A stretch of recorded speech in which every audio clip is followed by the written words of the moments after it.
So we're here. We're up. This is the Our Town podcast. Okay, and I'm still filtering through You're things. fine. All right, there we go. This is going to be a great episode Of course it is. for many reasons, and I hope you enjoy the in-studio experience. Karen Petersen, Karen Thank Hovland you. Petersen. Yep, So maiden name. Let me. I was thinking about this. I want you to do two different types of introductions. Okay.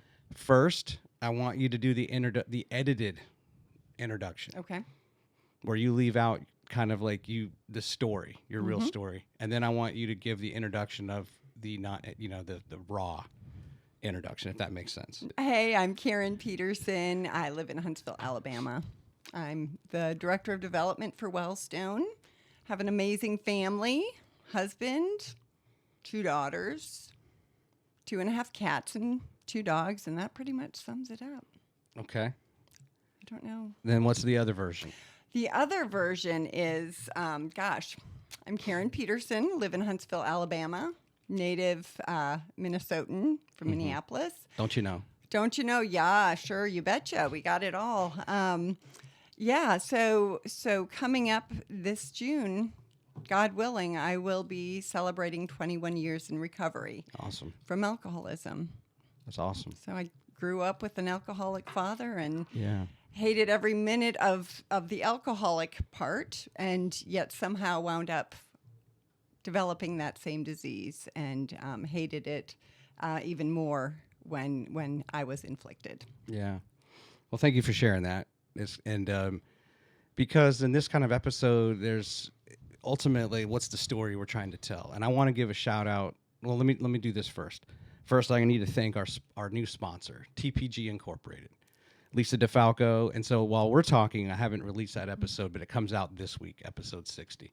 She's the founder and CEO from Newark, 4'10" in her words, and has just fell into this opportunity to create the industry of quality assurance. So when you call United Airlines or American Express and they say your call may be monitored for quality assurance, she invented that. Wow. And her office, she's from Jersey, spends time in Florida and Sarasota, and then she started her office in Omaha near some of her initial clients because Omaha's big with financial services and insurance and things. And then when they wanted to go into the new tech age and have more AI helping, assisting, and it's a great story, and I hope everyone will watch it if you've skipped over it so far by the time you hear this one. It's really cool, just the migration of, she invents this concept before there was really even computers, like that before that was even really like a common commodity on your desk. To calls were never recorded, and having the law changed in order to allow that, so that companies could hear, hey, what are our customers saying when they call a customer contact center? And then now we're into the AI world where everything's recorded, and there's like 15 million calls a month. And how do humans can't keep up? So how do you engineer your value added solution? And so she moved it to the Rocket City because we have a lot of engineers here. So they're kind of split between Omaha and Huntsville. So anyway, big shout out to TPG, our platinum sponsor. And I want to now also give I've never met him, but I want to give a shout out to the Relentless Positivity podcast, Joe. Joe is wonderful. Right? Joe Martin. Mm-hmm. And I keep wanting to say Joe Moore, who owns Tatora's over in Hampton Cove area. But so a lot of the research, if you will, that I did kind of came from that. I thought it was maybe the most poignant things. So I appreciate him. And, follow him, subscribe to his channel, and of course I would ask the same. But you were on his show. You've been on a few other podcasts, and there's just a lot of cool angles to the story that I hope we can explore. But we were just chatting a little bit. So Grissom, your children go to Grissom. Yes. Right, and you have a graduation coming up. Yes, God bless us all. So we have she turns 18. This will be in the past by the time this airs, but she turns 18 tomorrow, wow. April 25th. So we had prom this weekend. She is this beautiful, amazing, creative she's just a creative. She paints. She does remarkable, extraordinary art. She sings. She taught herself during COVID how to play guitar, which she completely downplays. But she taught herself how to play virtually every Taylor Swift song. Really? And that was when the 2 new CDs had come out, the 2 new albums. And she sang at prom over the weekend with the band. She sang some Fleetwood Mac. Just really? Super, super proud of her. Also proud of my youngest child. She is a sophomore. She is just one of the most disciplined and responsible individuals I know. She keeps the rest of the family on track, and just this bright, sweet, beautiful, just such an old soul in this little sophomore, almost 16-year-old body. Who do you see more of you in, your daughters? Which, you're older or you're younger? It's different. My oldest one has a lot of the ADD and anxiety, both of which were diagnosed pretty early for her. I wish I had more of my younger child. It's like she's who I strive to be. The creativity in the oldest one, I don't know where that came from. She has this beautiful voice, and I always wanted to sing. Like back in my drinking days, I would suddenly think I could sing and dance, and both of those ended very badly in every situation. Were you doing karaoke? I did, and I thought I could belt out ABBA. I was like, oh, God gave me this voice all of a sudden, and I just felt like I could sing, and I never could. And then there was the time I got kicked out of the what was it? Macarena line. Really? Yeah, that was sad. You were just out of control? I was a little out of control. Or out of rhythm? Out of everything. I had no business being in a Macarena line. Yeah. So we were, now your oldest is she going to college to play volleyball? She is. She will be playing for a tiny little Division II school in Virginia. It's part of the UVA system. It's UVA's College at Wise. Right. It's about 2,000 kids, which is really good for her. And she'll be part of the volleyball program, and it's a sport she loves, and she hopefully will have every opportunity she needs and deserves there. Now, being from Virginia, I know of UVA Wise. Is that down 81 more near like Blacksburg? No idea about 81. No idea? I've been there once. Okay. But it is maybe 2 or 3 hours straight north, maybe, of Knoxville. You go through Knoxville. Yeah, that's right. Yeah, so there's a few small colleges between James Madison and Virginia Tech on 81. And it's a beautiful drive. Central Virginia is really pretty. Yeah. In the western side, because we get the same foothills of these mountains that spill into Alabama. So we went there to visit in the fall, and it was gorgeous. Yeah. So I told you we were just talking a little bit. My wife's in the studio. Welcome, Wendy. When your daughter's graduating, my son graduates, and we were just explaining a little bit of our son gets married on May 11th, and then we have to be in Knoxville for archery for our other son like 2 days later, and then we need to be back for Mother's Day, and then the next day is high school graduation. And then I was telling her that my older son and my nephew are both interning with Mantech this summer. And so we're going to house our nephew, and so we were just talking about, what a crowded house, and it's going to be fun. But I also mentioned to you that I still owe my older sister. Okay. And this goes back to, we call her up, my wife's family was going to take everyone on a cruise to Alaska. And I'll never forget the phone call. I make a phone call to my sister. And at the time, my oldest was 3, and our youngest was like a year and a half. They're both in diapers. And we're supposed to go to, my sister lived just outside of Seattle, not just outside, in Yakima. It's about 2 hours east of there. And we have to figure out, and it's 13 days. This trip is 13 days. It's 7 days on the ship, and then there's like a 5-day land tour. And I had to save up all this leave for work. And I called her to basically say, hey, can you watch our kids? Can we drop them off? And oh, by the way, she had 4 of her own. Oh my gosh. Her 2 youngest are twins in diapers, the same age as my daughter at the time. So they were only 6 months apart. So we're talking 4 kids in diapers plus 2 other young ones. And so I call and I said something about the cruise, and she thought we were like inviting her on this cruise. And I'm like, oh, I'm sorry, I have to disinvite you. The reality is, could you watch our kids for 13 days? And so she was a saint, and we flew out there and dropped them off. And wow! But it was a really weird experience. I'm like, we're out at sea, and you realize how far away you are from your kids In diapers. in diapers. Wow, how was that? It was amazing. Oh. Yeah, we loved it. Highly recommend. And then we came back and we were there like one night to stay with them before we flew home, and they went out just for the night, or they took a night away, and we watched the kids, and I about lost my mind for one night, trying to watch the same amount of kids she did for 13 days. So I will forever be indebted to my sister Kelly for that kind gesture. Wow, that 20 years ago. That is, Mother Teresa, Sister Kelly. Yeah. They're right up there. Yeah. Yeah, it's amazing. I mean, to have all those children. I remember when we had our first one, because we were later. We at one point didn't think we were going to have children. He was a little scared. He was terrified, and I just was too selfish and irresponsible.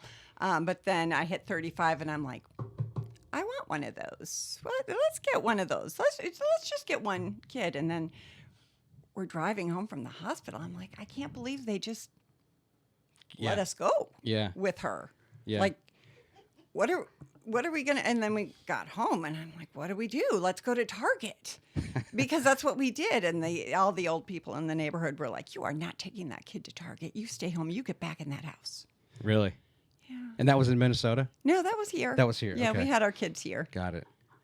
My best piece of advice to someone is if you we went to Red Lobster, for example, when we had our two youngest. And my oldest boy was like the worst in public. Okay. He would just throw stuff, and he was a kid, but it's embarrassing when they're throwing forks at other tables. Right. And my advice was order, like say, okay, server, Mr. or Mrs. Server, whoever, we are going to order this. These are what we want to drink. This is our appetizer. This is our entree. This is our dessert. Bring us boxes and the check like now. And then as the food will come out when it comes out, because at any moment we're out of here. And that happened a lot. And so we would just, we would hopefully get to the point where the entree at least came out. Maybe the dessert. We probably didn't even push the dessert. And we would just box it up. And a lot of times she was already in the car waiting for me, and I was just packing things up, and we were out of there. Yeah. Well, so great advice. You especially for someone with 4 children. Yeah. I don't think we had the fork throwing, though. I guess we lucked out on that. It's awful. Sounds... So sorry about that, ma'am or sir, Yeah. He won't do it again. Yeah. And he thinks it's funny. Sucker. Yeah, you don't think I'll do it again. So let's start with this. Let's start with Wellstone. Okay. And let's just tee up a few things. Okay. And then we'll depart from that, and then we'll come back to it later. All right. Okay, so you're director of development now for Wellstone. Mm-hmm.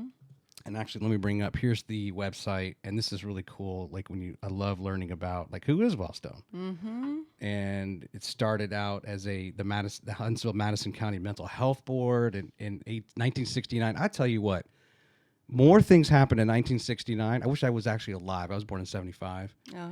All of a lot of the defense contracting companies, the aerospace companies, right? There was that race to space that was happening, and then something happened in 69. And I tell you, I think statistically, more things were founded in that year than any other year. It's like a magical year. But what's really cool, so Montesano is the mountain of health, right? Mm-hmm. And did you know all this stuff and the meaning of Wellstone before you joined? So I knew a lot of, I thought I knew a lot about Wellstone. Mm-hmm. So my heart has always been in mental health and addiction, growing up with a dad who was an alcoholic. Yeah. And likely, had he ever seen a psychiatrist or a clinical psychologist, would have been diagnosed maybe with depression, maybe with anxiety. I don't know, because we never had that opportunity. Mm-hmm.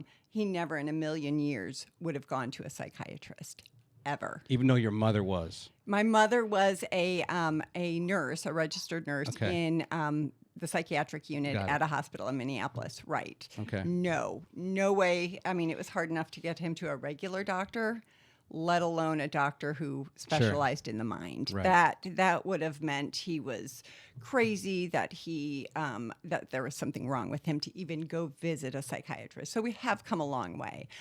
So when I moved down here, I pretty much, the mental health center, as it was known then, was on my radar. I worked for news, so I did mental health stories, and I interviewed Dr. Poirier, who had been the executive director or the CEO at the time. They were downtown where the new federal courthouse is being built. Okay. Everyone knew the building. The building was known by some as, that's where those people go. Got it. But I love doing mental health related stories. I was just drawn to it. In 2004, I had left TV and worked at the YMCA, and we decided through a committee to have a health fair, to start a health fair, which is still going on at the YMCA down in South Huntsville. And one of the first people I reached out to help me with it was the outreach person from the mental health center, because I knew that we needed that whole approach, that it was spirit, mind, and body. And so I had reached out to them. So they were a key partner in that first that first health fair that we had. Okay. So the seeds were planted. The seeds are just planted. In that interaction. Yes, but I had no idea. I figured they had psychiatrists, they had, traditional therapy, but I had no idea. And so many people in this community have no idea how broad the scope of Wellstone's programs and services are. I mean, heck, so many people in this town don't even know what Wellstone is. So thank you for this opportunity to just say, hey, Wellstone is a critical component of our overarching health system in North Alabama. Yeah. I know oh man, I'm drawing a blank. Rachel Sullivan, Solid Ground. Yes. So we had her on episode 37, and it was great because one of the things that we talked about, and it was just kind of this aha moment, is just we all too often, and I would say the majority of the time, mental health has negative connotation versus just mental health is you have a state of mental health that you're constantly in, positive, negative, whatever it is, somewhere on that continuum. And I thought about actually creating I think I have a clip that she just had this great quote of when she's dead and gone, she just hopes that somehow she made a difference when it just comes to mental health. That's it, like that is her mission. And so, and then later, I think I actually have a clip where it ties together Wellstone with Leadership Huntsville and Solid Ground and a campaign that you all did. Yeah. But and so that must have been interesting for you, even though. So, yeah, let's talk about that real quick. So here you are living in Huntsville since 1995. Tail end of 96. 96. Close. And you're aware of Wellstone. Were there other things related to mental health that had started up or were ongoing, or was it a complete deficiency? Absolute deficiency. Yeah. There was really nothing. And when I wound up at Wellstone, I had actually, when I was working at the YMCA, I asked them, do you guys do fundraising? Do you have, oh no, we can't afford that. That was a previous CEO that said that. And I thought, well, how can you afford not to, But for so long, they were basically in this little corner, in a dark corner of this community's overarching health space. And it was, and, I didn't really think about it too much because none of us did. And so we just kind of went along our business, and all of a sudden, I had my own issues that I had dealt with, not only with the alcohol piece, but with some other mental health conditions. So I was aware. I also knew there were not enough programs, and there were not enough mental health care workers in this community. But I had no idea until I joined Wellstone in August of 2021 how many gaps they were filling and how fervently they were working to fill those gaps. Yeah.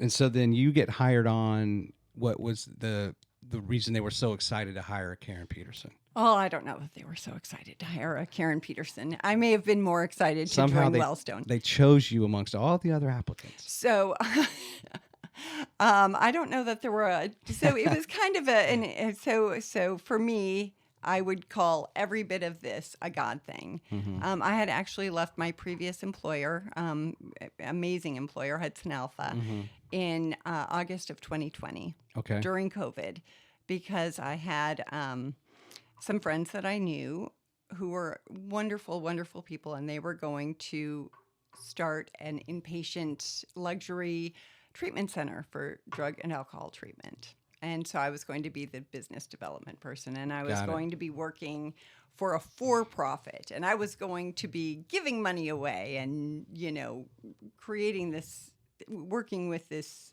wonderful team out in Arab. It was this gorgeous alpine lodge. But Alabama has something called Certificate of Need laws. If you're a hospital, if you're a treatment center, if you're different types of businesses need this Certificate of Need law. Mm-hmm. So most people will remember a battle between Huntsville Hospital and Crestwood when they wanted to build a hospital out in Madison. Okay. Before your time. Yeah, sure. Yeah, see? I've only been here a year and a half. And you mean like when I was alive on the earth? You were on the earth, okay. Yes. You were on the earth, but you were not here in Huntsville, or Madison. Yeah, So and there was, it's brutal, it's expensive, lots of legal fees and costs, and so when we found out we weren't able to open without a Certificate of Need, we did try different ways to make this work. The owners and the founders were very, very passionate about mental health and addiction recovery, but it was just hard. It was and I realized after a time, I knew they were building a crisis center. So forgive me, I'm going to be jumping around a little bit. So I was working at this beautiful place. They had an indoor pool. I mean, it was so beautiful. Oh, wow. And I heard that they were building a crisis center, which I knew was so desperately, urgently needed in this community, in every community. And Huntsville was really jumping ahead of so many other really innovative, progressive communities. And so I had lunch with the CEO, Jeremy Blair, and we talked about it. And I said, tell me more. I was so excited. I just needed to know about it, wanted to let people know it was here. Mm-hmm. And then went back to work. And then one day I just felt a tap on my shoulder. And I just was told to call Jeremy. And I called him. And he said, I just completed a feasibility study, or had one completed, to determine if we could raise money for this new building, which is Wellstone Emergency Services, which is the first 24/7, basically psychiatric hospital, standalone hospital for mental health and substance use emergencies, to raise money for this new building. Wow. And I mean, he's the visionary. He's the CEO. He's like, I don't really have time to fundraise. Mm-hmm. And he said, would you be interested? And I'm like, I'm in. So that's how that came about. That's how I wound up joining Wellstone. Let's watch a clip. Okay. And I think this is tied to that center. Okay. But in any case, it kind of goes back and ties in something I mentioned before. But let's watch this. More than a year now, Wellstone's Emergency Services. It's for you if you're having a mental health emergency. 48's Megan Plaka joining us live at Wellstone in Huntsville. And Megan, this center is open 24/7. That's right. As you can see, the lights are on, and there are medical professionals on standby right now to help you out. Now, we've been telling you about this program for over a year now. First, they opened their temporary center in spring 2021. They had a few patients coming in and out. They didn't start to see a rush of patients until they opened this permanent center in October. They have 15 beds in a temporary observation unit. That's if you need quick help, like you need to adjust your meds. They also have a 16-bed for inpatient clients. That's if you're really struggling with mental health issues like substance abuse or depression. Now, just last Friday, every single bed was full. when this place opened, it became a new day for people who were hurting, who were suffering from suicide ideations or manic behaviors or, schizophrenia, delusions. This really transformed the way we treat people who have these experiences and who are suffering. Now you'll want to stay tuned in our next half hour. We'll tell you the many ways that... That's the center, right? That's the center. That's it. Yeah, they did a great job shooting that center. I really kind of like when that first started, and it's at night, and I think that's important imagery, and then we go to the day. But I think it's, even though if you say something's open, there's nothing like, to me, the imagery that can kind of come from when you're broadcasting at night and like, hey, these people are here to help you at any time. Right. I thought that was really smart on their part. Yeah, we are, there is a mental health care employee shortage. So there are times like on some overnights and some weekend periods where we aren't able to admit, but we are 24/7 with the people that are there. We are working with them. We have group, we have therapy, we have psychiatrists on hand. So it is pretty remarkable. A lot of these folks have been, for so long, their two options were the emergency department, jail. They called them frequent flyers. Here comes Joe Schmo again, or coming in through that emergency room. And the emergency room and the emergency room teams at our hospitals in Huntsville are amazing, but they are not always equipped to handle the mental health, the psyche. They're there for the strokes, the heart attacks, the broken bones. They're there for so many things, but now we can share that burden with them for the psychiatric. As long as there's not an underlying physical health reason, they can come straight here. We work closely with the police departments in our communities, and HEMC as well. HEMC actually rewrote their bylaws so they could transport directly to Wellstone Emergency Services. Yeah, you're right. I mean, if you go to an emergency room, and unless you're bleeding or something's broken or you have a fever, like they're responding to something's wrong in your body that they can address. And they're already burdened. Yeah. They're so overburdened because the healthcare systems overall have a lot on them right now. And so it's nice that we can take some of those folks right now, and actually when they come to us, they are seeing mental health specific specialists. They're getting the mental health care they need with the dignity, the love and respect that they deserve. They're not going to jail, and it's not only saving.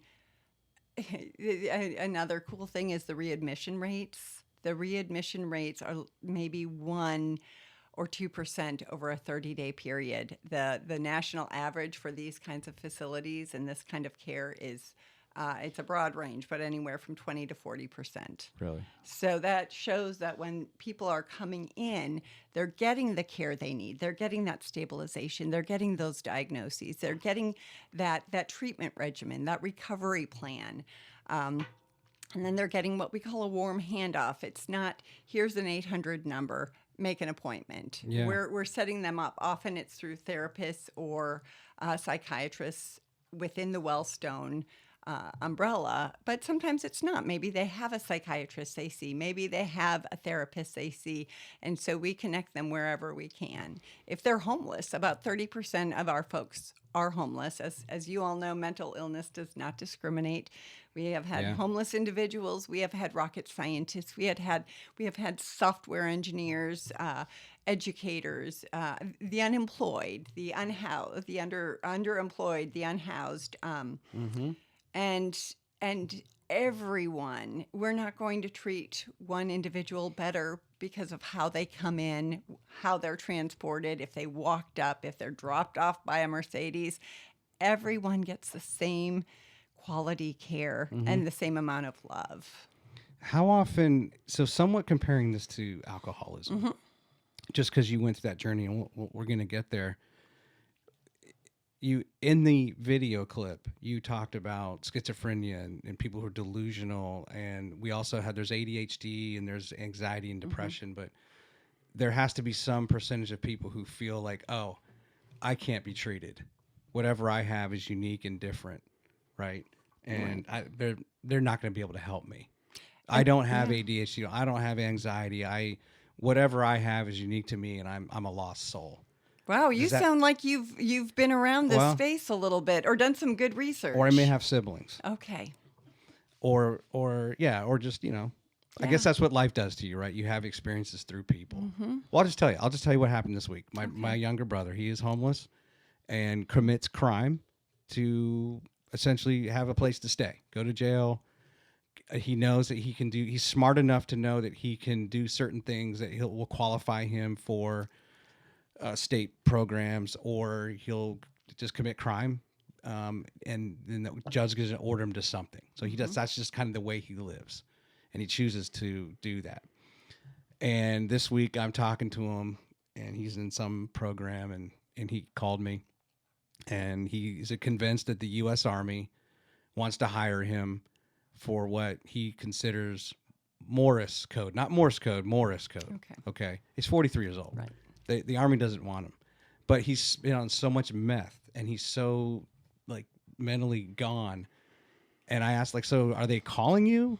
Are they emailing you? He's like, no, they communicate to me through my body. And I just said, you know what? I don't know if this is the right thing. I said, stop. You're crazy. Stop it. Stop spreading this lie. No one is talking to you. No one is hiring you. Get yourself healthy and get well. Please take advantage of the place you're in now. Please take full advantage of everything they're going to offer you, which he won't, because when it's all said and done, he'll find some way to sabotage all that good work so he can proceed on with the way he wants to live his life.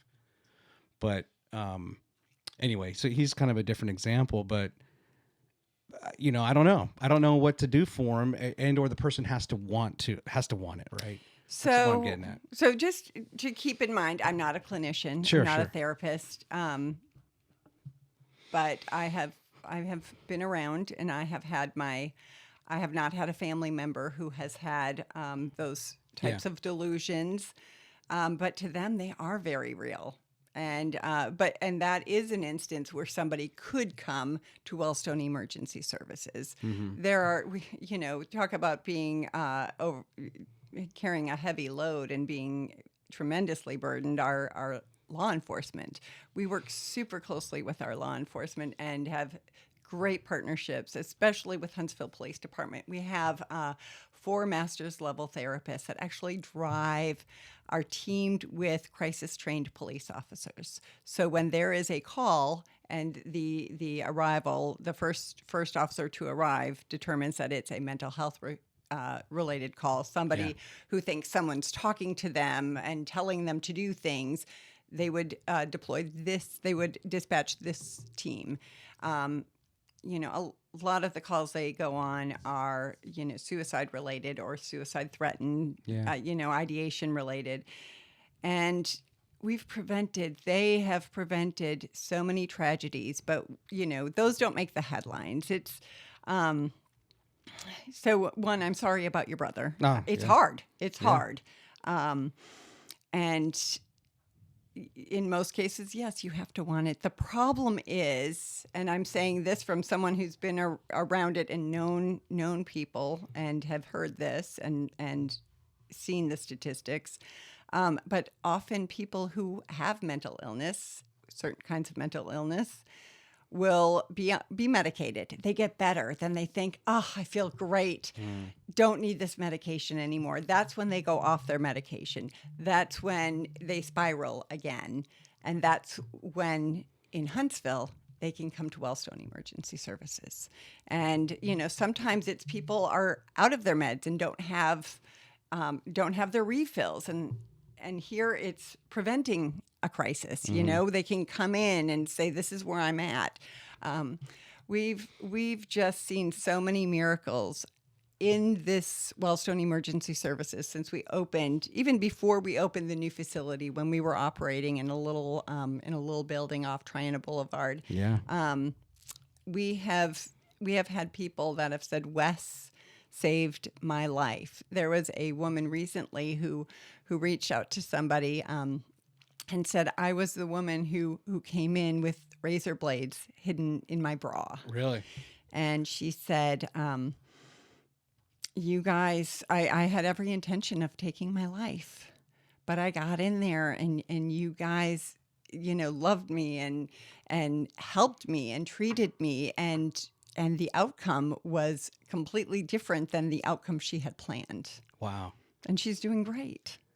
That reminds me. Just yesterday, I was talking to a little 13-year-old girl at church, and I was kind of asking her, "Hey, what do you want to do when you grow up?" And quite to my surprise, she's like, "Yeah, I want to be a counselor, like a therapist." And so I was asking her about in school, do they have like peer counseling and things? And that was when I look back at my high school experience, my senior year, I was in a peer counseling class, and so for the first semester, they just taught us how do you talk to someone. And ask them certain types of questions. How did that make you feel, right? Not asking a yes or no question, not inserting your opinion, and just getting some kind of training. And then in the last half of the year, we were assigned to students. And so when that period came, it was like second period, we would go to the class just as like a little tag up, and then we would go and take that kid out of class, meet with them in a private area. How are you doing? And there were at least 6 or 7 times that year where that kid was going to commit suicide that day. And just by fortune, that counselor, that student peer counselor appointment or their interaction prevented that. And I shouldn't say commit suicide. Rachel cautioned me on that. It's suicided is what, or died by suicide. Died by suicide. I'm sorry. That's okay. That's okay. Yeah, they were really changing the industry. The mental health care industry is really changing the language. Yeah. We're dying by suicide. You commit a crime, you die by suicide. Right. It's I'm not an alcoholic. I have alcohol use disorder. There you go. It's not. I am not my disease. Yeah. Your brother is not his disease, although as frustrating as it is, Sure. So really changing. They're not an addict. They suffer from, opiate use disorder. I'm going to show another clip. Okay. And this, you're not interviewed in this one. Good, just good. A spoiler.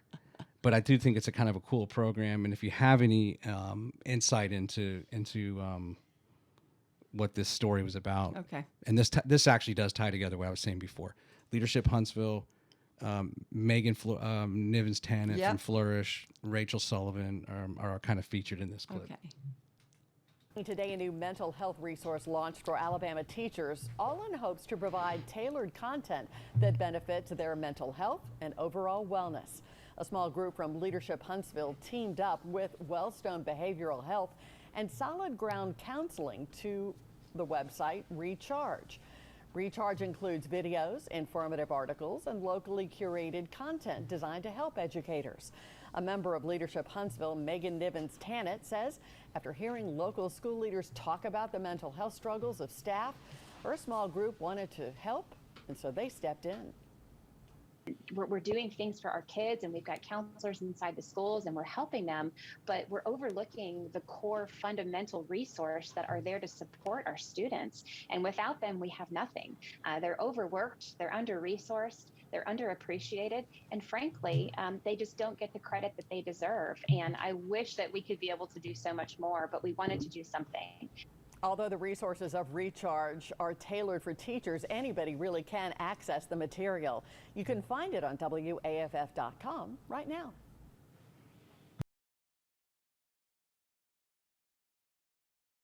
Any familiarity with Recharge? Yes, as a matter of fact, I shared some of the. I was part of the video for some pieces of it. Okay, cool. And I mean, they did a great job. Most of that had been in the planning stages until right before I started, and then they were implementing it after I started. But Megan was a big force on that, and so was Rachel, and it was just so great. We are We are an amazing community. You know that in just a year and a half. We are a generous community. We are a collaborative community. And that was a great example of that. And our teachers are everything she said, under-resourced, underpaid, overworked. Adding to that, we do have embedded therapists in all of the, Wellstone has embedded therapists in every Madison County and Huntsville City middle and elementary school. Really? And and that was part of the providing access. There are some kids whose parents, maybe they were hourly workers, they couldn't take the time out of their workday to go pick up their child, go bring them to a therapy appointment, sit there for 45 minutes to an hour, and then drive them back. So now they can just slide into the appointment. Maybe they'll share that with other students, maybe with their friends, or maybe not. So it's a very beautiful and discreet opportunity for children to have access to mental health care. You know, the thought that comes to mind when I interviewed Cynthia Parker from National Children's Advocacy Center, and we talked about this multidisciplinary team concept, disciplinary team, right, where something happens, and before that center existed, and certainly on the level it is now, there wasn't that ability to kind of say, okay, what does this child need right now, and pulling in all these different services. So even our schools, as you just said that, I'm thinking, okay, there was that first instance where we needed security. We needed an additional, and maybe there was security, but now we actually need a police officer at every school. Okay, well, and part of the reason I wanted to show that clip was just the progression of something like Wellstone. Okay, its roots go back to 1969, but our society changes and ebbs and flows, and we have different issues that we're trying to deal with. And are we going about it in the right way to address this or help our children? Where your schools, in a way, are almost somewhat turning into staffed multidisciplinary teams for students, and maybe now, what about the teachers? And something certainly post-COVID. Right. All of us have been affected in some way mentally with the stresses of being a provider, right? Whether that's a single income home or a dual income, the cost of college, the if you're a teacher and you're being exposed to the stresses of the students, right? But I had never really thought of that need and how cool for that idea to come about. Right. Yeah. Right. Through our community. The needs are extraordinary, and I've heard my boss Jeremy Blair, who is by training a therapist, still has his license, but he is also business and forward thinking, and how can we as an organization, as a nonprofit community mental health center, thrive so that we can provide better access to care for everyone, anytime, anywhere. That's really what we've been shooting for. I'm going to go back to the police. Another overwork. We've seen so many tragedies. We just had a huge loss here in Huntsville, and almost a second loss. But thank God the other officer has survived and is doing really well from what I've read. But this is taking the crisis services program is taking a huge load off of them too. When they picked somebody up and had to take them to the hospital or to jail, it would take them off the street, off their beat, off their patrol, wherever they were for hours. Now they bring somebody to Wellstone Emergency Services. They're in and out in about 10 minutes. Really? So so this is something that is benefiting not just the individuals, but it's just rippling out and benefiting so many people. It's truly making an impact in our community. And I say to people who don't, you have a family member. There are people who have said, but I don't understand. I don't understand, because even if they don't have a family member or a friend, or they themselves aren't suffering from something, they probably do have someone in their life. They just don't know about it, who is suffering. But I have had people really try and understand mental illness because it seems so far from anything. Here we have brilliant people who can, take a machine apart and put it back together again, a computer, do whatever to it, but they can't grasp the concept of mental illness and addiction, because it's not something you can see. You don't have a cast, you don't have an x-ray, you don't have a throat swab. The diagnostic process is more complicated. It's up here. It's in here. It's just different.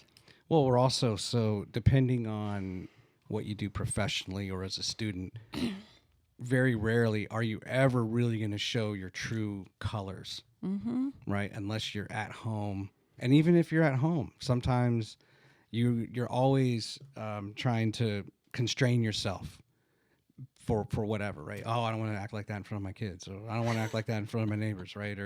Right? So we're all in especially at work, where you're kind of actors as we go through life, and we're playing a part, and then we go play a different part and a different part until maybe it's just on Saturday morning in your pajamas when it's the real, Karen Petersen shows all of her colors. So funny thing, my husband, because when I go out, and that's part of my thing was I'm happy. I'm happy, Now I pretty much am happy, but there was a time when that was that acting. That was that actor. Yeah.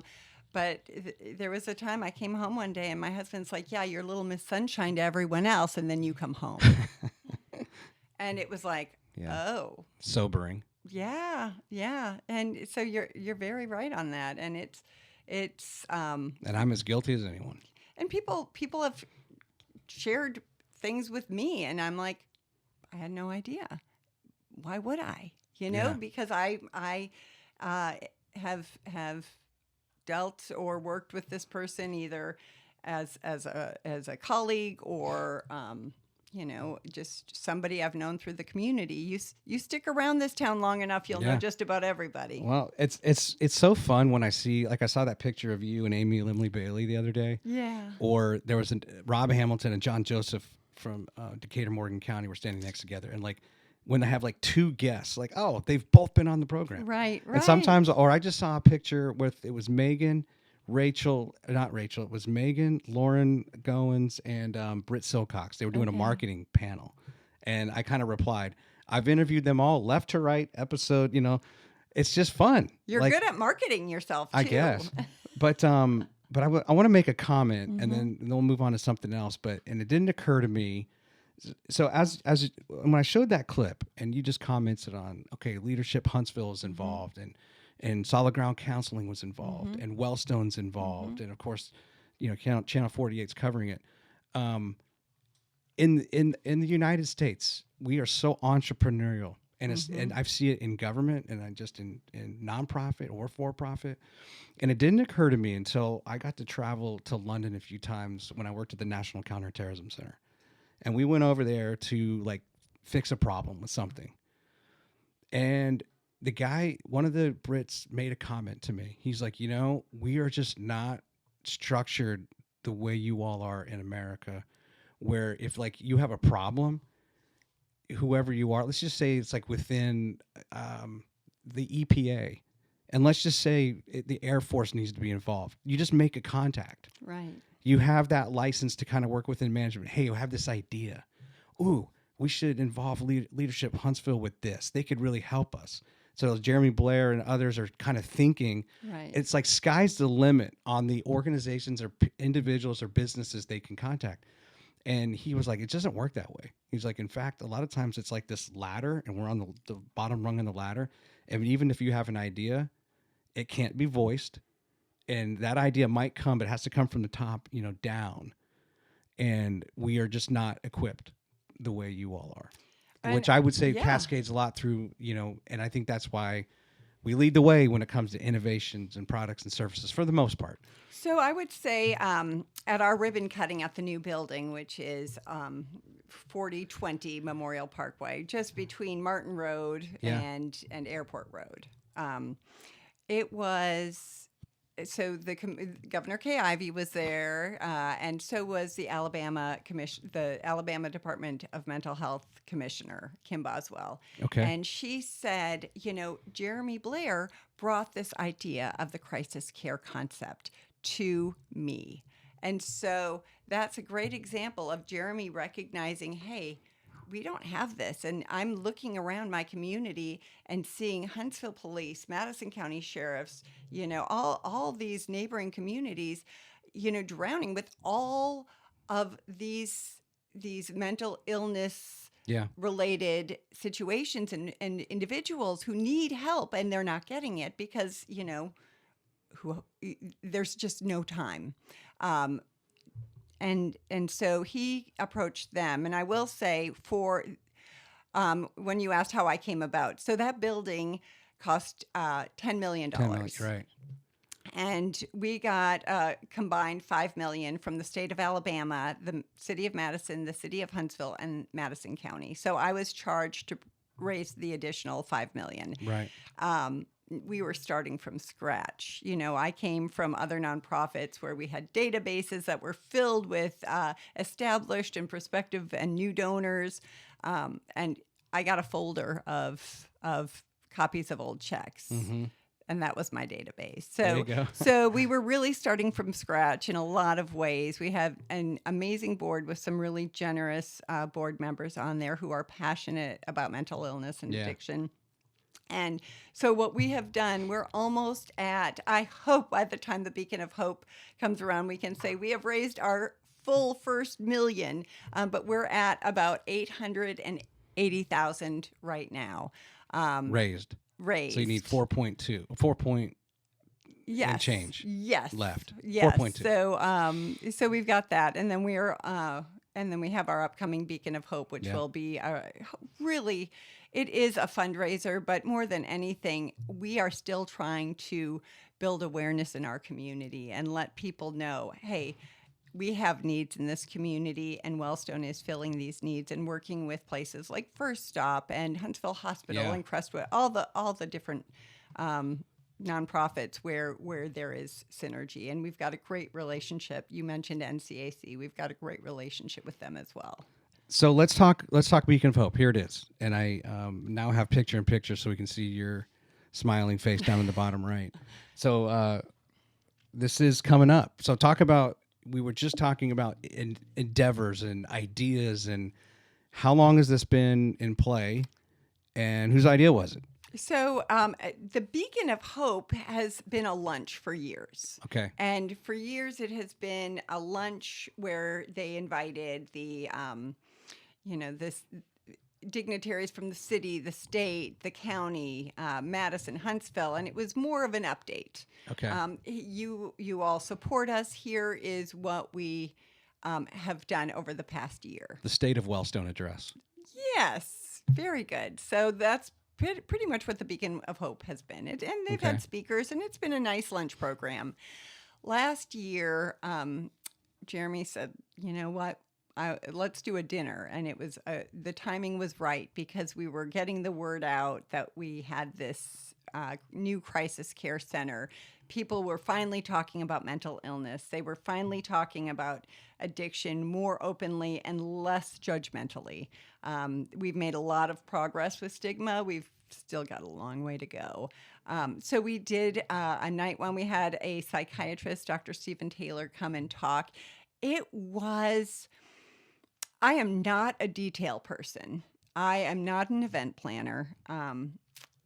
But we pulled this off. Our team pulled this off with a lot of help, and we had it at the Jackson Center. And the next day, I got an email from a young woman at Redstone Federal Credit Union, and she said, "I've been to a lot of events, and this was the best one I've ever been to." And I thought, "You're kidding!" Not because it couldn't be a great event, but because it was, I was used to putting things on with a big team, and we had a very small team.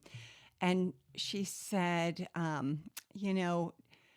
Dr. Taylor was talking about people who are struggling with addiction.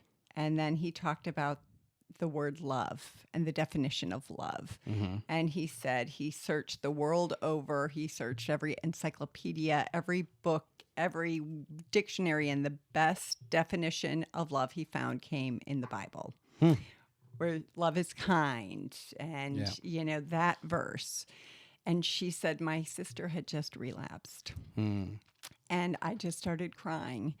But I share that story because this is a night where you come in and it's okay to be vulnerable. And whether you have experience with mental illness or addiction or not, you will get something out of it. If you are struggling with something, you will see firsthand that you are not alone. You will see that there are resources available. If you are someone who has struggled and are on your recovery journey, you will see that there are people you can help in your own way. And if you don't think you have any connection to mental illness, you will see that maybe you do. So I think it's just beautiful. People come in, they're going to get honest. We are going to get honest at this event. We're going to share that the progress that we're making on building an inpatient psychiatric care center for children, the very first of its kind in Madison County. And we can talk more about that in a minute, but Lauren Sisler is going to be our keynote speaker. Yeah. She is a dynamo. So Lauren Sisler is your guest speaker, and that's a huge pull. Lauren Sisler is one of the most dynamic personalities I have ever met. She is passionate. She is purpose-filled. She is the example of triumphing over tragedy. She lost both her parents to overdose as a freshman in college, within hours of each other. Wow. She shared a little bit how her she'll be sharing her full story, but basically it all started for her when she got a call from her dad saying, "Your mother has passed. You need to come home tomorrow." She arrives at the airport in her hometown in Virginia. She was at Rutgers, and she got there and her uncle picked her up. So she's thinking, where's Dad? And he had to pull over and say he died too. So they both had a long history of addiction to pain meds, but she didn't realize it or didn't want to realize it. There was depression in her mom's background. There was PTSD in her father's. And she was in full denial of that for 10 years. She just said there was heart-related stuff, and then, I don't know, maybe Dad died of a broken heart a few hours later.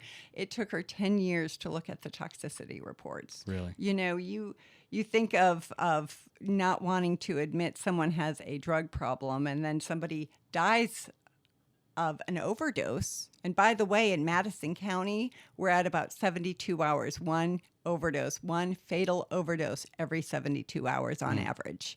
And that is in our hometown. That is a staggering statistic. It is. And it's, it's awful. So for her, she lost both parents. She's still a child herself. She's a freshman in college. Yeah. But now she's going to come. She's learned so much. She's going to share her story as well as what she's learned. And the title is Unlocking the Shackles of Shame. And it's interesting, as somebody who struggled with my own addiction, I know all about shame. That's what a lot of people don't realize. Those, especially those who say, they're choosing to use, they're choosing to drink. There is so much shame related to that you're really not that's not something you would choose. Yeah. So she really will put a lot of the pieces together for people who don't understand mental illness and addiction. How many are you expecting? Gosh, last year we had 350, and I would love to see 400 this year. And it's at the Jackson Center on May 18th. All proceeds will support our crisis center for adults and now children.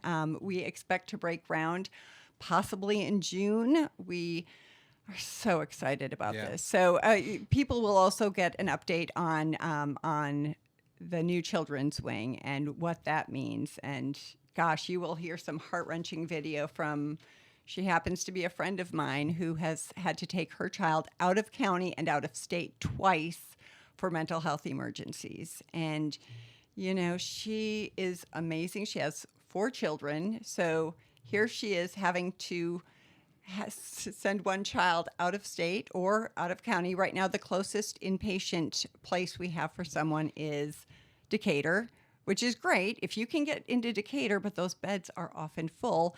You know, they go to Dothan, they get taken to Mobile or Franklin or Birmingham by ambulance now. So they go to the ER. They may wait hours, they may wait days before they can find an open bed. So people say, will this fill the need? It'll help.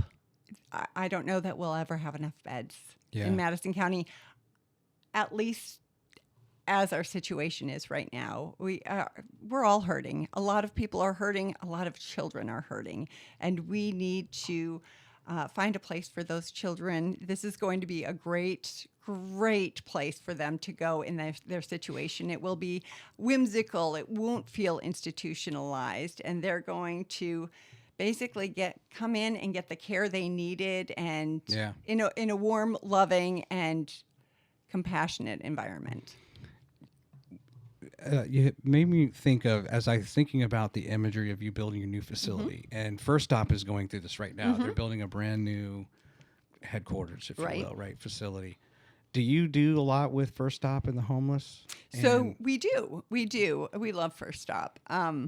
Jennifer Geist is, I consider her a friend and just a wonderful human. And so we work with them in a couple of ways.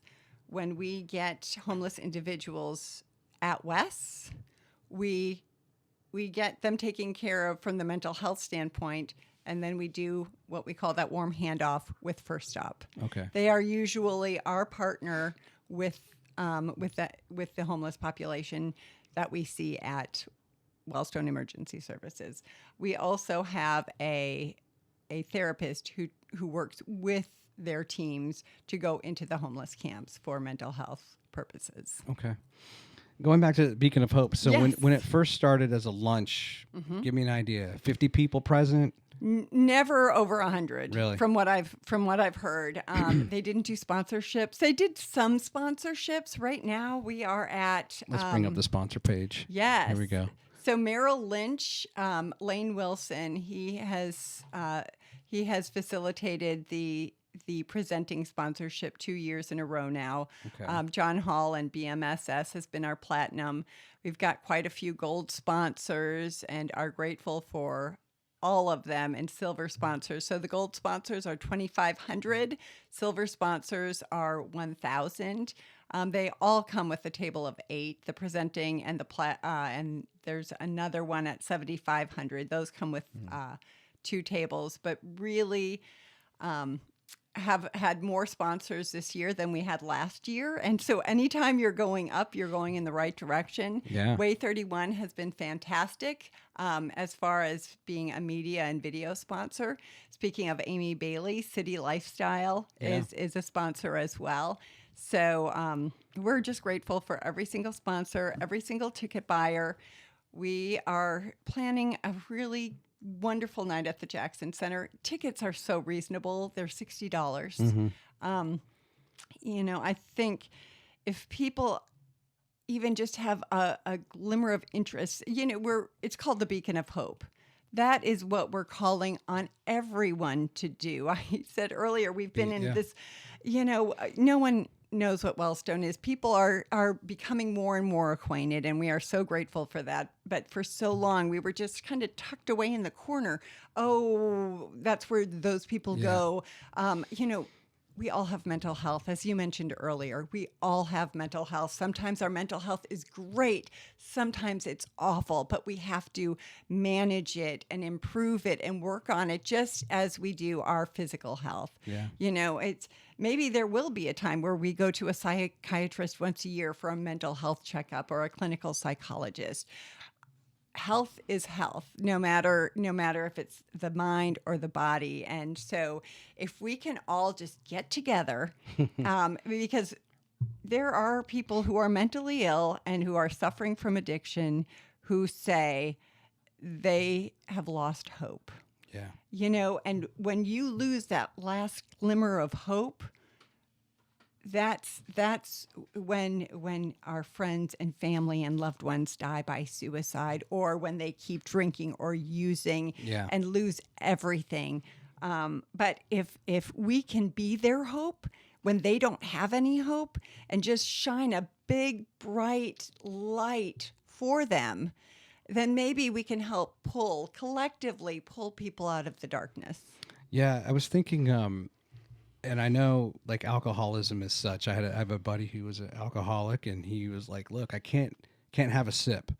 I can't go there ever because I am an alcoholic, right?" And even though sober, like he knows that. And I was kind of thinking of trying to break the cycle. So I was thinking of First Stop when I interviewed Jessica Brown from over there, and we were talking about how as the Huntsville, Madison County population grows, and we're all excited about it, well, in correlation to that, also what increases is the homeless population.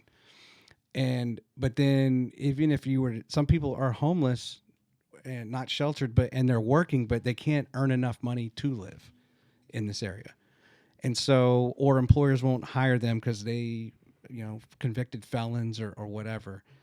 And even though a lot of great things can happen and we can surround all these services around them, one bad instance, right? One tough break can send you right back, into the cycle, the vicious cycle. And that was just this, to me, front and center of, okay, how do we help someone? Let's say you had a checkered past, but they do have desires and they have hope and faith in themselves that they're going to work this out. But yet the system sometimes lets them down, or employers let them down because they have these rules they can't get around or whatever, and can't give that person a chance. And then, they probably give up after, well, I've tried for 5 or 6 months and I just can't keep going on. I don't have the energy to maintain this level of hope. And that's heartbreaking. It is heartbreaking. And to those people who have hit that point, we say, call 988. Yeah. 988 is the new emergency number for mental health emergencies. The calls it's a national number, but what's different from this number than the 10-digit number we've had in the past for the suicide hotline is this 988 number is regional. Every region has local call centers. So we have crisis-trained counselors at Wellstone fielding these phone calls, and most of the times, the majority of the calls they're de-escalated right there on the phone. And so, I think, and my husband and I lost a friend last year he died by suicide, and you just think, just one call, and not everyone knows about it. It's still new, but sometimes it's if they would have made that call a day ago or before, if there's a substance involved, you know. So it's hard, it's tragic. Suicides were actually up over the past 2 years. In 2020 and 2021, we have not gotten numbers back, and this is national data for 2022 yet, but they had been declining, and they've gone up the past 2 years. So I'm a little nervous to see what 2022 shows. Sure. Yeah, I know we have, in talking with Paulette Risher, who's now retired and from still serving veterans, but the veterans are, the military is very concerned, of course, about the number of suicides amongst those that have served. Right. And and then we get into this realm of mental health, right? And what causes people to want to suicide. Right. Though on a going back to the beacon of hope, I was thinking about how there are people, as it's grown, right? You said you never had more than 100. We're probably going to get 400 this year. I think we'll be there, right, Wendy? I don't think we have anything going on May 18th, or do we? You have a podcast I'll have to Okay. reschedule that. Yeah, This you is more reschedule important. that. Yes. Sorry, podcast. But guest. eventually, we're only. I would assume at the Jackson Center they have to remove that partition. Yeah, the to have that many partition is people. removed. Well, soon you're going to be at the Von Braun, right? I mean, it's just going to keep going because what happens is, and you touched on it, there's going to be people that were a part of that effort. You and all your folks, and you're excited, and there's other champions you had in the community. Then there's some people who, okay, I'll sponsor it, and then they show up, but something happens and they're affected by what they hear. They want to get involved. So you're going to pick up 5, 10, 15% of those who attend that become advocates and return sponsors for the next year. Right. Or otherwise we're just moved Right. by the evening. Right. And then that just keeps building and building. And you're going to have to say, sorry, Jackson Center, at some point, we are too big. We've outgrown this. Or we're going to split it into, we're going to have this thing here, but we have a separate state of the whatever somewhere else. And that's exciting. That has to just really thrill you all. Growth is exciting. You're getting a little further ahead of us than I think we are. I think I've seen... I'm just showing you the possibility. I know. I love that possibility. I love that positive thinking. And I think the Jackson Center, so I think we had maybe 47 tables last year. I think they can have like 60, maybe more. So I think we've got... okay. I think that sounds fabulous. I would love to do even another fun type of fundraising event, something in the fall maybe, but May is Mental Health Awareness Month, so it really resonates, I think, with a lot of people to have it in May, to say, hey, let's put mental illness, let's think about it, let's respect it, let's support it and advocate for it all year long. But May is this opportunity for us to elevate it even higher and to shine that light even brighter. It is kind of crazy to think that I had a cousin last year that died by suicide. I'm sorry. And and everyone there, we kind of live in the age that we live in now. I would say everybody that attends will have at some point in their life gotten a phone call or an email with the news of someone that they knew. It's one thing to be a celebrity or an athlete or someone you didn't know personally, but we all get the news versus, oh my, where it stops you in your tracks and it just makes you ponder and think for a little bit about that person.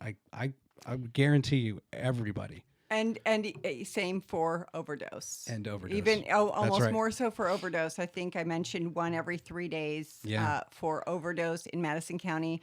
Last year, the coroner told me they were about one every 6 days for suicide, Really? Which is still a lot Yeah. when you think of this community. We are the largest city in the state, but we are also a very tight-knit, close community in so many ways.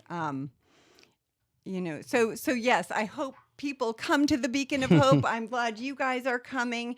It will be a beautiful, beautiful evening. It will be a very real evening. Please prepare to be vulnerable and to open your heart. And, and we do need support. We do need financial support to continue growing. And, I have a lot of dreams. One of my dreams is to have an endowment, for someone to help start an endowment to recruit and retain mental health care professionals, because talk about underworked and under-resourced. We're having a tough time finding them, but really to support the work that we are doing, this urgently needed mental health care wing, inpatient for children. I've had friends who have been devastated watching their child or grandchild taken by HEMSI hours away, and and for whatever reason they can't go and spend a week in a hotel or longer. So I think it's true. One woman told me, our children deserve better, our families deserve better. I am so grateful Wellstone is doing this. It's awesome. In addition, on the Beacon of Hope and those who attend, not only is it going to grow, but people are going to be, there's no better, let's just say they're personally struggling. There's no better way to come out of that than help someone else, right? And just get lost in that service and selfless. Yeah. So one thing I'm going to ask at our next leadership meeting is if we can have a therapist and a psychiatrist and maybe another a pediatric therapist standing by. So if somebody has a question, maybe it's about resources, a substance abuse therapist, someone that they can ask immediately following. Because even if it's about them, if you've got that window of willingness, Yeah. you got to take advantage of it because it can slam shut real fast. Yeah. All right. I want to talk about growing up in Minnesota. Yep. If you believe it or not, my father's is Norwegian. Okay. Yep. I remember. I think I told you that. Yep. And I have something here to show you here in a second. And so you're also from Norway. My Your parents parents, immigrated from Norway. right? Yep. So I want to show you a picture. Tell me about this woman. Oh, that was my mom. She passed away August of 2020 during COVID, but it was not related. Although I think COVID just really accelerated her demise. But she was ready to meet Jesus for gosh, I'd say 9 months. Really? Prior to her passing. How do you pronounce her first name? Sigrun. Sigrun. Her maiden name was Hoheim. She never had a middle name. And then the Norwegian pronunciation would be Hovland. There's one of the best golfers in the world right now is Victor Hovland. No relation. Hovland. No relation. So many people have asked me. I'm like, yeah. Young kid. Yeah, second cousin, twice removed. Just kidding. Well, my grandfather's name was Raymond Sigurd. Sigurd. Yep. Yeah. Yep. I can't remember if I told you all these things already. You did mention the Norwegian background, yes. So this is her obituary, and I have to read this part. Okay. So I guess she had a disease that was debilitating for her. But this part I highlighted. Her children recall coming home from school, still bundled up in winter jackets, to find her on a lounger in her bikini, glossed with Vaseline. It was the 1970s after all. During family vacations to northern Minnesota, is it Geert? Yurt. Would install a little outboard motor on the canoe and connect her air mattress to the back, driving her around the lake and no doubt enjoying the view. What an image that is. So my sister, she's an amazing writer. She wrote both of their obituaries, and they were fantastic. Those all true. She was the quintessential sun worshiper. And, my dad loved her so, so much. And it was complicated because, as I mentioned earlier, he was an alcoholic. Yeah. And, and my mom hated his drinking, hated it. Come a little closer to the mic. Or maybe we should pull it towards you just a little bit. Well, you know what? My That way. PT said I am supposed to sit up straight. Okay, there you go. All right. Sorry, go ahead. So they loved each other so, so much. They met when they were in Norway. Yeah. And my dad was born on a little fishing island called Egersund. It was near Stavanger on the West Coast. They were both raised on the West Coast. Grew up with virtually nothing. Started fishing when he was 12 to help contribute to the family. Had an Uncle Bill, who had moved to Minnesota, to Edina, which is a fancy pants suburb, and opened his own garage, his own auto shop. And so he was like, oh, yeah, you have to come here. And there's so much money and so many cars, and just painted this great picture of the U.S. So after he and my mom had been dating, he had said, and my dad was her first boyfriend, and they were, I think, maybe 18, 17. And he said, I'm going to the United States. And she Really? said, then you will never talk to me again. Really? She was very close to her family. It never crossed her mind to leave Norway. And so she left him. They separated. They were boyfriend, girlfriend at the time, but they broke up.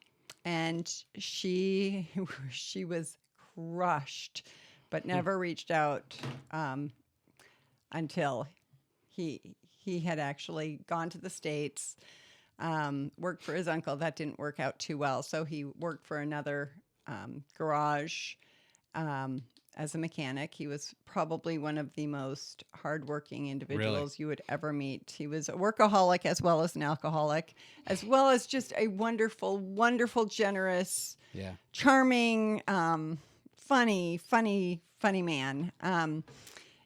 But he got married to another Norwegian who came to the States. They had my brother, and she left. She's like, this is not the life I wanted. She went back to Norway? She did. Yeah. And so he called.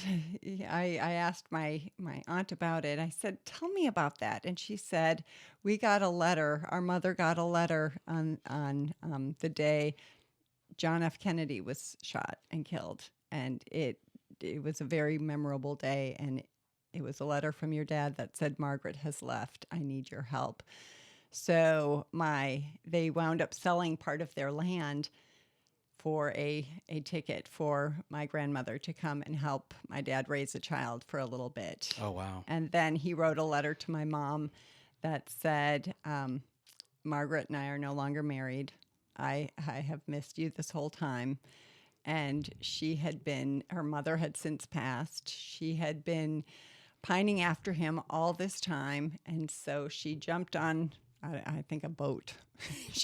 They both took boats over and took the boat over, and she wound up in Chicago to get her licensure for the States, and then went to Minneapolis to join him. They got married at the Norwegian church there where I got married, confirmed, baptized, all that. Yeah. And we lived at 4732 Columbus Avenue until my dad passed away. Now, he had married, but your mother had not? Nope. Okay. Nope. And how old was she when she got married to him? Maybe 30. Okay. And she raised my brother, and then she had my sister at 32 and me at 34. Okay. So she was having kids later in life, long before it was a thing. Yeah. Yeah. I did find I'm still finding things. My dad passed away in 2002, but we're still cleaning out boxes. And I found my dad's original receipt from his boat ticket in 1950. Really? I think he paid $75 to go by boat all the way from Norway to Ellis Island. That's amazing. Yeah. I wonder what that would be in today's dollars. A lot of dollars. Yeah. $75 is not. That's right. That's a lot of money. But there was something beautiful about finding something so precious, and there were some other documents from his trip in as well. Yeah, you can spend hours, right, just going through your boxes. And that's the one thing that stinks about this digital age is we don't have enough written artifact. Right. Wendy and I have some letters we wrote together. I was on a mission for the church, my church, and we treasure those because we had to handwrite letters back then. This was before email. Yeah. Anyway. All right. So you talk about having overprotective parents. Mm-hmm. And at 15 years old, this is what I find so amazing about this story. You go to homecoming with this young man. You're both 15. He shows up. He's driving a car. A van. The family van. Okay. And he takes you out to dinner. Yep. He has a bottle of wine with him. Yep. In the course of that dinner, you order a bottle of wine. He orders another bottle of wine, right?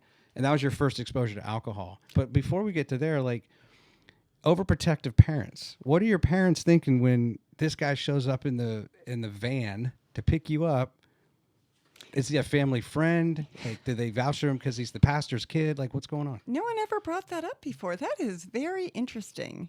So some people, when they were in 10th grade, are 16. So I don't think I said, oh, he's only 15. He doesn't even have his license yet. It would have been dark because it was in the fall. And so it gets dark pretty quickly in Minnesota. So I don't think they saw the van. And I should preface that whole overprotective thing by my mother. Okay. My mother is so overprotective. I think she was a helicopter mom before that was a thing. Okay. You know. Now, I mean, my circumstance was I would have done the same. I mean, in a way, I would have done the same thing because I didn't have, my mother was a head injury and she wasn't really a parent, and I could kind of do what I want to do. But when I was 16, I mean, I drove to Myrtle Beach with my buddies, like in her van. I can't imagine like allowing my kid to do that. Right. Drive 8 hours away and just be gone for like 10 days with $100 in my pocket. I'm freaking out at sending my daughter 6 hours away to college. So, okay, so you go on the date. So I guess there's a On the little date. bit of lying, or not necessarily, I wouldn't say lying, right? We don't disclose. You don't disclose all the facts to your parents Probably as not. to who this young man is and how you're getting to dinner. Right. I don't think, I mean, he was a nice young man. His Sure. name was John. You know, apparently I was the third girl he asked. I don't know if I'm mixing up my stories. I really wanted to go to the dance. Okay. So that's on me. Okay. I didn't really like him. Very nice guy. Very nice guy. But we got to this very nice restaurant at the Hotel Sofitel, French, in Edina. There's that Edina suburb again. And so we're dressed up, and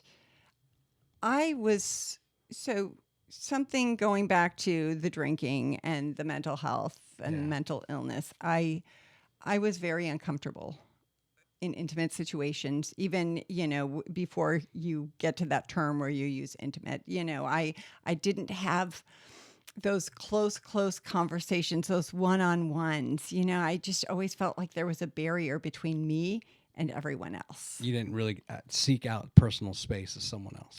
I didn't. I had great friends. Yeah. But there was always something that I couldn't see that separated me from the rest of the universe. I was different. I felt different. Did you, at your house, did you hug? Did you hug We your father? hugged. And you We said, I love you kissed. and all we that? said, I love you. To your siblings and everything? Oh, no. But your parents? To my parents, yes. Okay.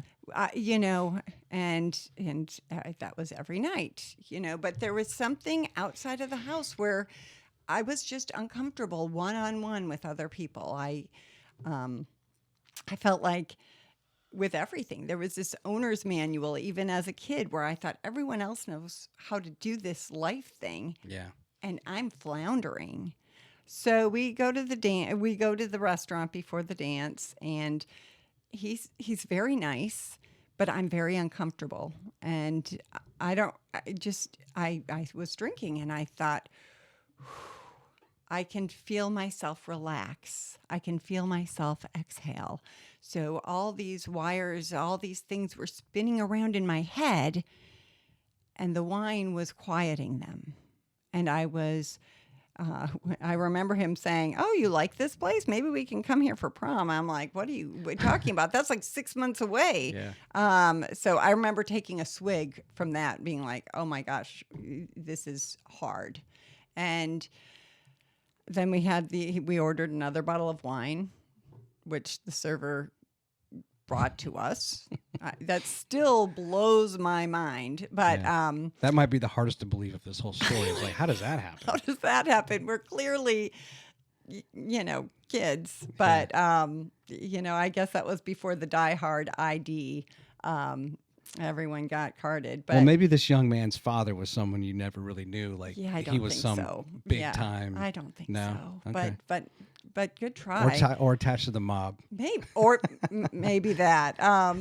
And so by the end, I was hammered, and I did. This is gross. I threw up in my dessert, in my strawberries and creme fraiche, and he had walked away, so he wasn't there for that. Thank God. And the server came over and said, "Miss, there's a bathroom over there." I'm like, I'm good. I mean, talk about, being in denial, even when you're, 3 sheets to the wind. And I felt it coming on again. I said, "Excuse me." And I'm thinking I am looking and acting so divine.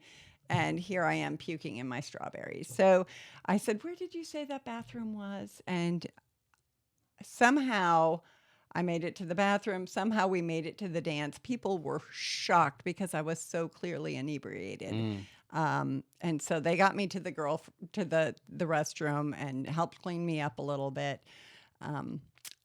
And somehow I got home that night, and I just remember laying on my bed with my head spinning and spinning and spinning.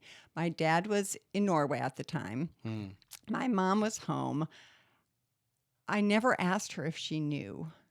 And now I wish I would have, but she might have been in her own denial back then. Yeah. So that was my first experience with alcohol. So didn't drink like a normal drinker from the very beginning. So what effect did your older siblings have on you? So on one hand, did you feel you were different from them? Like, just, okay, I'm different. You know, you were saying I'm not comfortable in space, and I don't know, I'm kind of finding my way.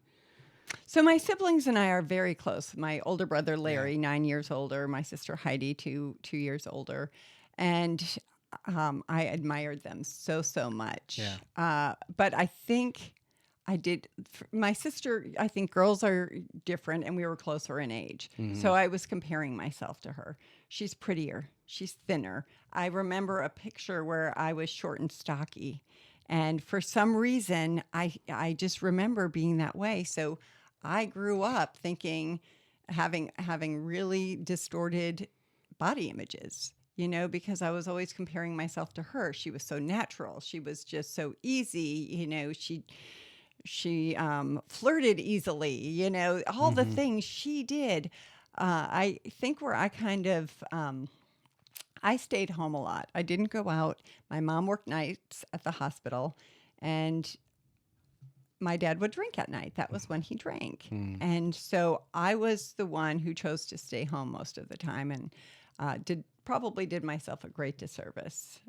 So I would kind of absorb the dysfunction. I would think, well, if I stay home, maybe he won't drink. Or if he's drinking the hard stuff, I can pour some of it out when he steps into another room. You know, so that was kind of sick in its own right. But I just never had the tools. Yeah. Maybe you felt like you had some responsibility, like somebody had to be there. Somebody had to be there. You were going to take the fall. I was going to, you know, I was going to control it. Yeah. And I was going to be responsible for it. Yeah. So then you don't drink again really till college. Right. Right. So somehow you're able to, maybe that was a negative enough experience, even though you enjoyed the relief that came, then there was also the nasty consequence of throwing up and your head spinning, and you have no idea how you got home and all that. But, well, and there were some other times. I can't say I didn't drink at all until college. We had some little champagne breakfast, but not to the degree. I do remember my friend Anne. I had gone into another room to drink more, and she said, "Karen, you don't have to sneak." And sneaking and hiding is a big giveaway for substance use disorder or addictions. And so I remember feeling a little ashamed right then that I was caught sneaking so I could drink more. So there were some instances, but not really anything big until I went off to college, where I was like, I'd been holding out for college because I was going to be free. I was going to be 2 hours away from home. I could do what I wanted. I was a grown up. I hope my daughter's not listening to me right now. But 6 hours away. Yeah. So, I remember going to, and I did have that anxiety walking into a room full of people. And here it was a college campus with all kinds of new people. And I'd go into the bar, and it was Sal's, and I had my sister's ID, who would walk in 2 minutes after me. And I ordered a vodka Collins because I'm like, I don't really like wine. Apparently I did when I was 15 at the Hotel Sofitel, but for the most part, and I didn't like beer yet. And so I ordered vodka Collins, and I blacked out that first night. Really? And so there were many, many blackouts in college. By the time I was a sophomore, I called the 800 number. I'm guessing the Alcoholics Anonymous. I'm not sure what 800 number it was. And he said, okay, well, you're going to need to go to meetings. And of course, it was after a night out, so I was already under the influence. And I said, I don't want to go to meetings. I just want someone to fix me. I don't want to be anything. I don't want to be labeled. I don't want to have to do anything. I just don't want to be this. I don't want to have to drink. I don't want to not know how to stop. I don't want to wake up in the morning feeling ashamed and angry at myself and, oh my gosh, what did I do last night? And it just went on for 15 years until it was bad enough for me to say, okay, now I'm willing to do some work. Yeah. There were some things I did that were so out of character for me. And I look at alcohol and think that is, for someone who has a substance use disorder, alcohol, drugs, whatever the substance, it's poison. It will poison your body. It will poison your spirit. Yeah. You know, you do these things that you're like, well, that's not me, but it wasn't anyone else. And you wake up, and a lot of people who are in recovery say they had a kind of a God-shaped hole when they were drinking or using or whatever. And for me, I had a black spot. It was so real. I could feel it, and I could see it in my mind. It was a black spot on my spirit, and it got deeper and darker and deeper and darker. And it you know, I would walk in the morning and I'd say, dear God, I'm so sorry. Dear God, please help me not to drink today. Don't, let me do this one day at a time thing. And then at 4:00, I'd be like, oh my gosh, where do I need to stop? I have to go to this grocery store because I went to that grocery store yesterday, and I can't go to the same grocery store or the same wine store because they might think I'm an alcoholic. Yeah, so you're buying different bottles of wine at different places. It's exhausting. Then at some point, you're essentially, we're kind of fast forwarding here, but you're married and you're kind of hiding really how much you took in, right, from your husband. Yep. Did you have friends that were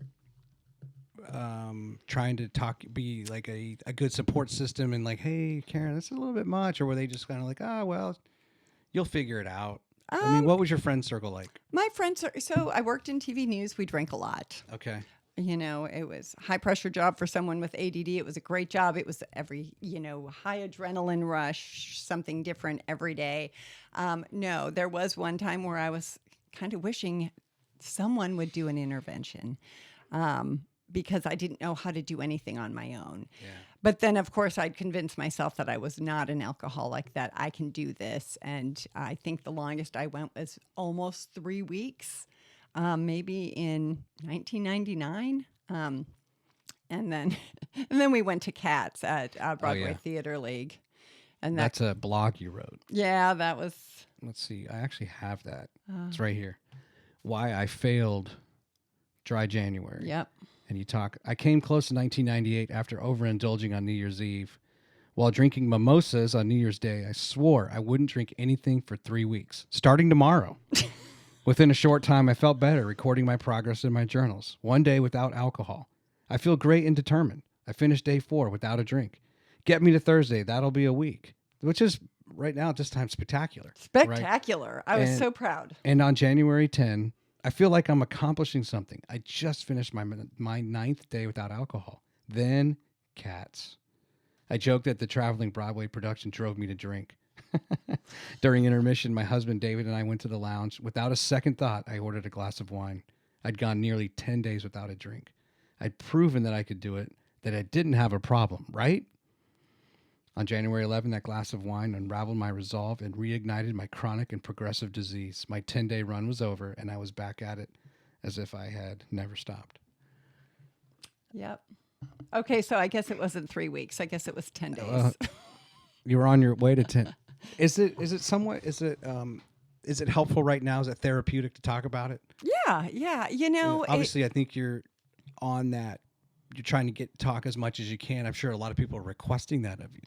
I think people need to know they're not alone. Yeah. I choose to talk about it. It's okay for the many people who don't choose to talk about it.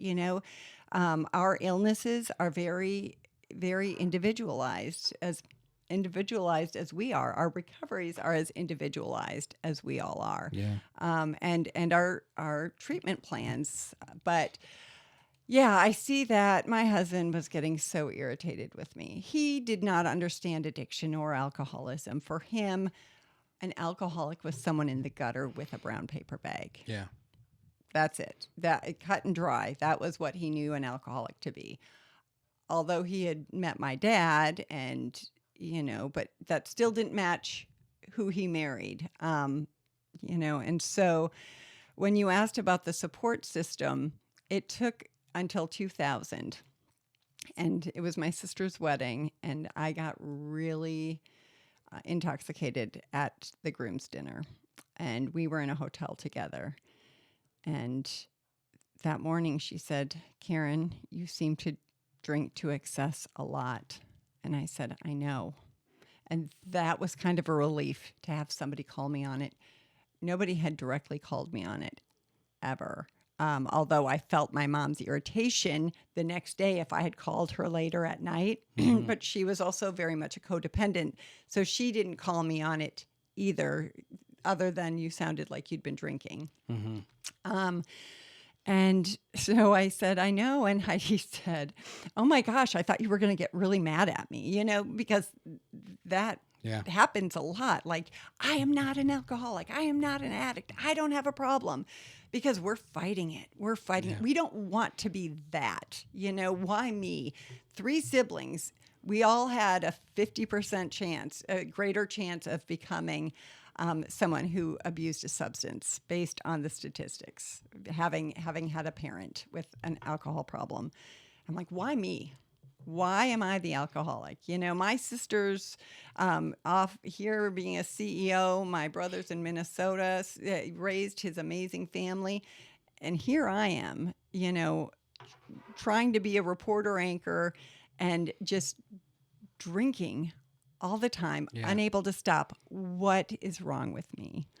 Did you miss some shifts? Were you late to work at times? It sounds like others were doing it, not throwing everybody under the bus. But I did not. Well, other people were drinking, but not necessarily to my extent. There was, I don't know that people were blacking out, like I was, or, I would say I didn't want to do the stories that would take me out all night because that would interfere with my drinking. Gotcha. So I don't know that I missed a whole lot, but I probably would have been a much better employee and journalist had I not been in the throes of addiction at the time.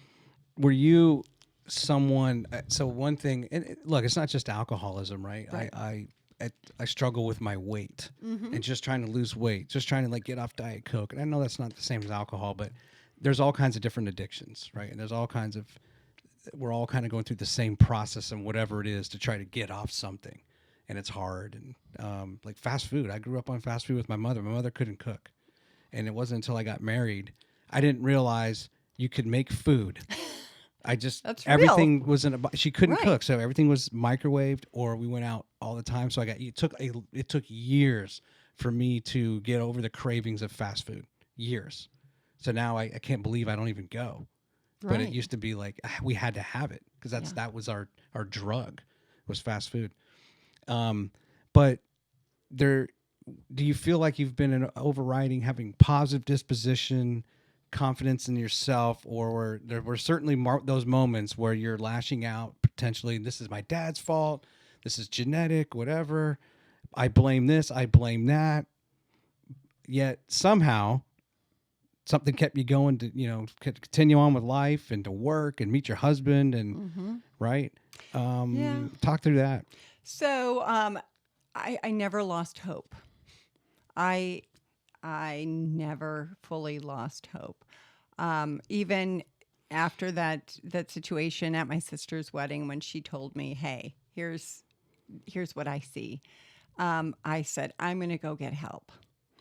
But, I'd been called on it. I just, so I went to do an assessment and they said, "Okay, you have to do our inpatient." And I thought, you want me to spend the night? I didn't know anything about treatment. Sure. And then I saw a cluster of people smoking as I left. And I got home, and David, who still had his preconceived notion and stereotype of what an alcoholic was, asked me how it went when I got home. And I said, "You're right, I'm not an alcoholic. They all smoke."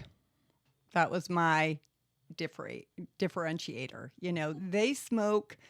It doesn't matter that we all drink or use some substance to the point that we can't control it. And we have this obsession and this compulsion to use or consume whatever that substance is. I wasn't worried about all that. I just clung to the one differentiator. So I clearly was not ready. And it would take 2 more years. June 20th, there was nothing unusual about the day. I was drinking Chardonnay. And, I will say in that past 2 years, that last 2 years, I quit trying to control it as much because I was like, well, screw it. I can't control it. I've tried.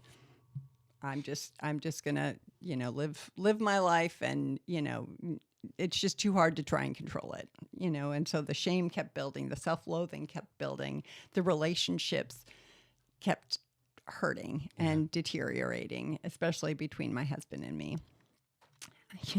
It's not great to be married to someone with an active addiction. And so that night he came home and he was visibly irritated. And I said, and I knew why he was irritated, but I said, what's wrong? And he said, I'm sick and tired of you getting drunk every night for no reason. And I said, I am too. And that was it. That was that moment of clarity you hear people in recovery talk about. My words were slurred, but my head was clear. And we didn't have a computer readily available then. So I went to the Yellow Pages and I looked up. There was a place for me. I felt like I needed to get away.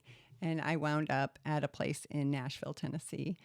And I stopped and told my GM and my news director, because I was like, if I don't tell anyone, I may get up there and say, I'm not doing this. I don't need it, because that window of willingness that we talk about could have closed again. Oh, I'm fine. I can do this. What are you thinking? You're not this. You're this, Yeah. You can do it on your own. Fact is, I couldn't do it on my own. There are many of us that couldn't do it on our own, but we found a recovery program that was right for us. And I remember going 2 weeks thinking, how is this possible? And I wanted to know how it worked, but someone finally told me, it doesn't matter. Keep doing what you're doing and be grateful. And the program of recovery does a lot of focus on gratitude. Interesting. So you didn't really have a syllabus or a program of like, oh, it ends this time. It was more of, you'll know or we'll know when it's time for you. Oh, it's lifelong. Yeah. So recovery is lifelong. There is no cure for addiction. There is no cure for mental illness, but there are treatments available, regimens available, But like in that facility in Nashville. In that facility, I did not know when I was going to be done. Right. They use, a lot of it depends on insurance. Sure. So we don't have enough residential inpatient in Alabama, and we certainly don't have enough for folks who don't have resources. So adding in a little Wellstone thing, we are opening the first new inpatient treatment facility in North Alabama in probably 20 years, and it's going to be called River Valley Recovery. Okay. And it's part of the overarching nonprofit mental health center. So, when my buddy, and it's interesting, I was kind of thinking about your parents, right? Mm-hmm. And my parents were the same. They got divorced when I was born, and I was the third of three. They're youngest of the kids they had. And there was these beautiful letters my father wrote to my mother, and they were in love, but yet he couldn't control his appetites and things, right? And the marriage didn't last. Mm. And now they're both, like, she's passed, but when they both became mentally, TBI, mentally disabled, mm-hmm. You could see, like, now they weren't like prisoners, if you will. He wasn't, of like those carnal appetites. Right. And you kind of saw the true benevolent person he was. And you would think, okay, boy, I could see them being together. But, and I was kind of thinking your parents, I'm sure, I don't know, but just on the surface, your mother and your father, and his father's drinking, yet they loved each other. The fact that he pulled her on a canoe on some makeshift outboard motor and pulled her on an air mattress is just like, that's love. I mean, he loved her so much, but there was also a lot of, I'd hear yelling and I'd be like, oh, I hope, I'd get so mad at him for drinking. I'd be Sure. there and I'd see my wonderful, wonderful father, who I loved so, so much, become this man I didn't recognize. I pulled something from a journal. Sure. If you don't mind. Please. Let's see. Your journal or his journal? My journal. He Okay. didn't write a journal. This was and I'm in college at this point. January 15th, 1991. Our nation's on the brink of war, but I'm facing my own internal battle of resentment, bitterness. I want to release the child inside of me from the clutch of my father's disease. And then January 23rd, 2 years later, I try so hard to separate my emotions from Dad's problems with alcohol. It's hard when I hear his drunken voice. It's at those times more than ever that I cringe at the man he becomes. Little Karen, it's okay. You were never to blame for his drinking. It's his problem. It's always been his problem. And I think I found this just recently, all my old journals. And you were in the throes of addiction when you wrote this. I was. The Right. irony, right? Right. And when I got out of treatment, I called him and said, hey, when I'm home for Christmas, so this was June, July, I'm home for Christmas, will you go to a meeting with me? Because they were still in Minneapolis. And he said, we'll see. And I said, have you ever been to a meeting? And he said, I went one time. It turned out he went one time because my mother made him. And he died 3 months later. So that was brutal. Yeah. And I think when I got on that plane to go home after he had a ruptured abdominal aortic aneurysm, the AAA. And I got on the plane, and I always drank on planes previously, the cute little bottles. And I had pain going all the way through my throat and my neck and in my heart. And all I could think of was a drink would make everything better. And then I thought, but it really wouldn't. And I realized at that time, just like we have to work out, and if we haven't worked out for a long time, if we haven't run or walked or lifted weights, our muscles are going to hurt, but it's a good hurt. And as I sat there in that pain, I was like, as awful as it was, I recognized this is a good hurt because I am feeling for so many years. I had numbed my feelings. I had numbed my emotions. I had just put this self-medication, poured this. I'd self-medicated forever, but what I realized that I just got sicker with every dose. That must have taken a tremendous amount of willpower to be on a plane by yourself. You could take a drink, but then undo, because you're right back to when you wrote in that blog of 9 days, 10 days at that time, right? But you stayed strong. Oh, I did, and I think it had been a few months, so I had been going through my program. Yeah. They say alcoholism, addiction, progressive diseases. They say recovery is progressive as well. There are people who stay sober for years and years, go back out as if they had never stopped. It just, the disease keeps growing and progressing, whether you've stopped or not. And I think I've heard from enough people who did that. I'll never forget one man say, I did that. You don't have to. And I'm like, okay, he did that. He's telling me it doesn't work to go back out after all these years. There's no graduation. Yeah. Did you become, I hear certain people when they're coming off addictions, that if you have an addictive personality, so if you're coming off alcohol, do you start smoking? Do you start dipping? That's not really, a lot of females don't dip. Yeah, but like, this phone is the death of me. Does that become some of a replacement, if you will? And you're kind of, my buddy was telling me this, like, I just find like he's constantly, I drink too much tea. I drink too much Coke. I drink a lot of Diet Coke. Do you?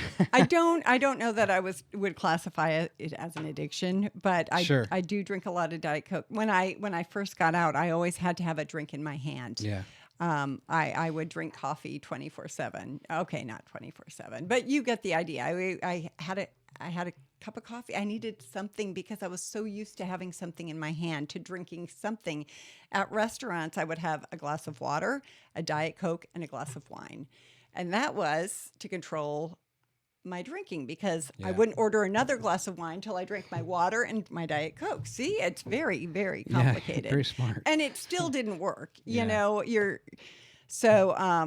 You know, and recovery is a journey. Yeah. I have made some pretty big mess ups in sobriety, but we learn a path, and so we can fall off that figurative wagon and make our way back on. Yeah.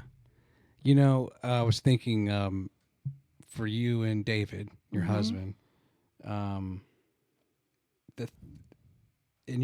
cool is it that, it's one thing to be able to tell Wendy, hey, Wendy, I love you.